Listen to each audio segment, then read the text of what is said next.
I'd like to introduce Mr. Nassar Bolodai, President of the Balochstan People's Party, which seeks political, economic, and cultural rights for the Baloch of Iran. It advocates for a federal, secular, and democratic political system. It was established in September 2003, and its president is Nassar Bolodai. The Baloch are an Iranian people who live mainly in the southeastern region of the Iranian plateau in Pakistan, Iran, and Afghanistan, as well as neighboring regions, including those in India, and have a significant diaspora in the Arabian Peninsula. Thank you very much for being with us. You have the floor. Thank you very much. I hope I will keep the time. And first of all, I would like to thank Ms. Rees for giving us this opportunity and organizing this conference, and Taimur for doing all the good works for us too. As was mentioned here, I'm representing Baloch people from Iran.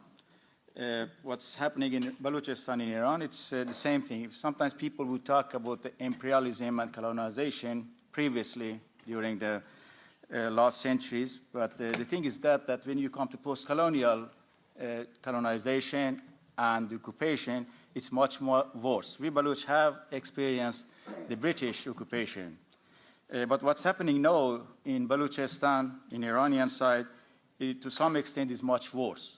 And this depends on the situation, because the Iranian government, the British didn't ask us to change our language, but Iran is trying to tell us to change our language, our religion, and they are colonizing Balochstan. One of their impact is that they are trying to build new cities in Balochstan. While in Balochstan itself, majority of people are unemployed, and majority of people do not have access to the basic right like water and everything else. But there are, of course, there are possibility to house more people in Balochstan. They said 5 more millions. They were trying to migrate people from other parts, particularly to the coastal region of Balochstan.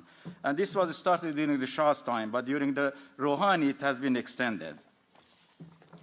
Another impact of the Baloch situation is the extrajudicial killings. We have many extrajudicial killings, actually happening daily. Sometimes you have 2 or 3 incidents happening weekly in Balochstan. Even the children, 2 or 3 years old children, are not the exception to that one. We have 2 or 3 years, I mentioned 2 names here. One of them was Hosna girl, about 3 years, and another one, family name was Rustai. He was about 2 years also. They were, Mortaza Rustai, they were killed. The people that are unemployed, many young people try to sell gasoline. Sometimes the Iranian security forces never arrest them. They try to kill them. And this has been mentioned by the Iranian security forces that we have not come to Balochstan to arrest people. We have come here to kill them. And that's what's happening, unfortunately. In demonstration, also, Baloch people participated. Fortunately, there were not large amount of the killing there, but 2 people has been reported killed, and many people have been arrested.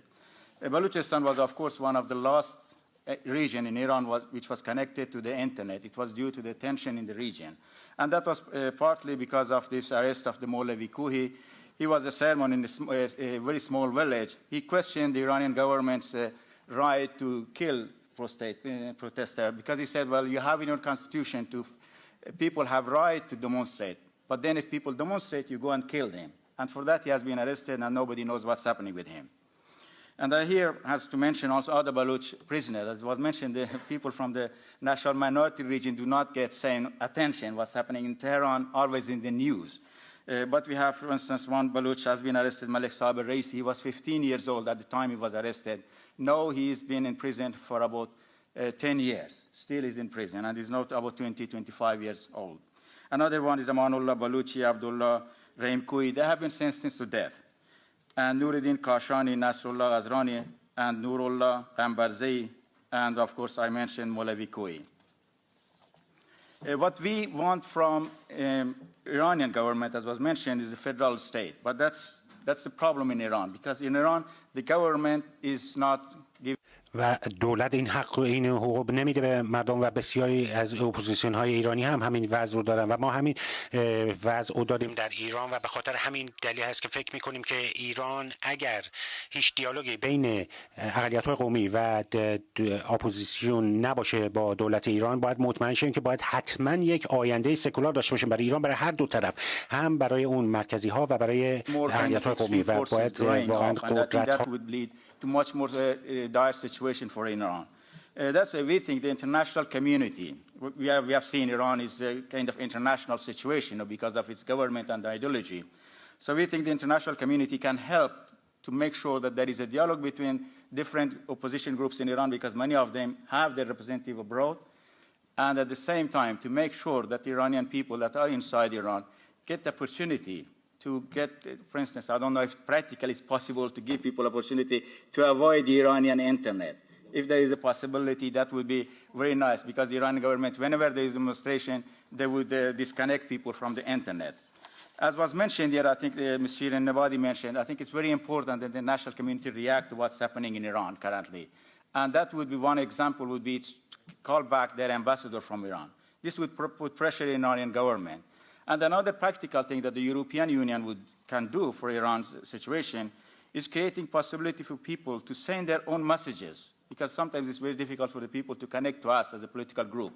That will be seen as an internal security threat. If there is a website or another ways that people can tell about their situation in Iran, a human rights violation, there could be a database for the future use that people who violate human rights, they would think twice. And that's, thank you very much for my time. I hope I kept 5 minutes. Yeah. Thank you very, very much.